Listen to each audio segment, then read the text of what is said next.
Grace, I really hope that fear didn't get in the way and that you are graduating with no regrets. These are the words I wrote to myself freshman year at Powell House. When I was 14, I didn't consider myself fearless or brave. But when I think back to those awkward years, it is clear that I was 14 when I made my first big life decision. I had decided that I was going to jump into a new place where I knew no one, that I was going to start a new chapter in my life. Even if it felt like the most terrifying thing in the world. And today, I ask myself, why did I embark on this journey and all the other journeys that awaited me over the course of the next 4 years? The beginning of that answer lies in the story of how I came to Friends.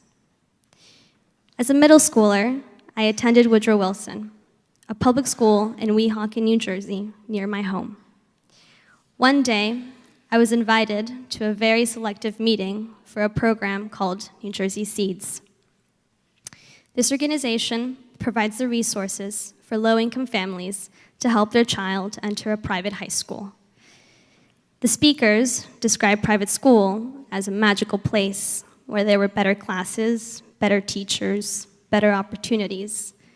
In other words, a better education. I was one of only 10 students out of 60 in my grade that was invited to the presentation. This meant that about 85% of my grade did not get to hear about this once-in-a-lifetime opportunity, including my equally as intelligent and capable cousin James, who is like a brother to me. He was a part of this 85% that would stay in the public school system, that would most likely apply to in-state colleges, and that would live a life not knowing all the educational opportunities one can be given in high school. I, however, did apply to the program, got accepted, attended 2 years of both summer and Saturday classes, and went on to commit to Friends. Coming to Friends, I didn't know what to expect. I had yet to figure out how to ride the subway, how to accept that I was no longer the #1 student in my class, and how to make friends that didn't share the same cultural and socioeconomic background as mine. In that first year, I was late to every class, I received my first B- in English, and I learned that being different was okay. I remember asking myself if that was too Latina of me, if it was okay that I was a Jersey girl, and if it was okay to talk about the other life I lived right across the Hudson River. It was like this big secret. It was Friends that taught me that this big secret of mine is what made me such an integral part of the school and of my class. However, when I say Friends, I don't mean the institution. I mean the people. Because what makes this class so special is not the fact that they are incredibly intelligent or that they are astoundingly passionate about everything they do, but that they're immensely loving of all the different people that come into their lives. Students who have been here for 13 years took me in with open arms and welcomed me into their family, just as I was. I am so honored to have been able to grow by your side. The confidence I gained my freshman and sophomore years at Friends gave me the courage to apply to SYA Italy for my junior year.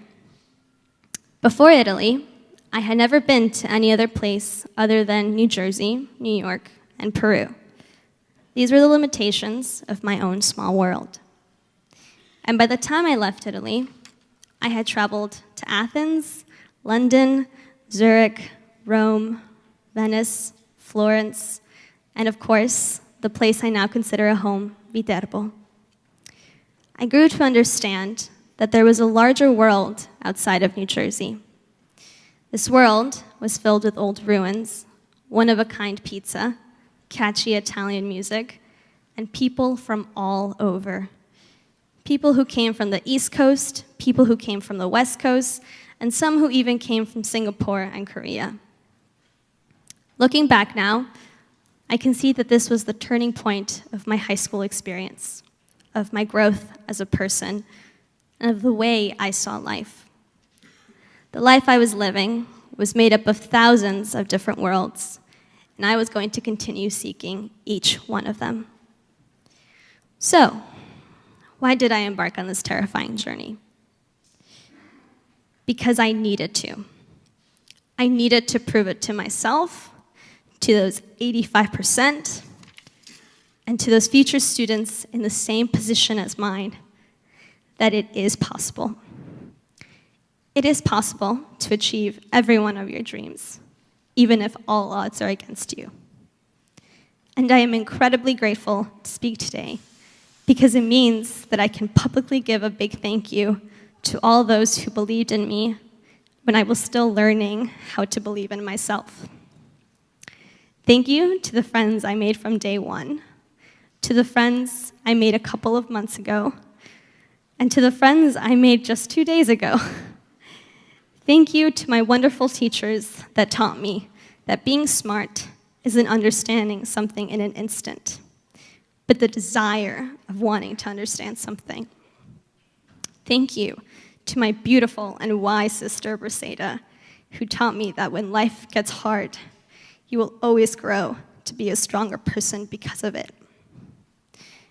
And finally, thank you to my amazing mother and father, who gave up a future in Peru, their home country, in order to give me a better chance at life. Because my parents don't speak English or don't know a lot about American culture, they were not able to help me the way other parents could. But they did something far more significant. They looked at me when I was the most afraid and said, "We know you can do this." And for that, I will be eternally grateful. Gracias, mamá y papá, por todos los sacrificios que han hecho por mí, incluyendo dejando el país que aman tantos para darme una mejor oportunidad de vida. No saben cuánto los quiero por siempre creer en mí y mis sueños. Just like they all believed in that scared 14-year-old Grace, we have a responsibility to help all future students believe in themselves as well. Thank you so much.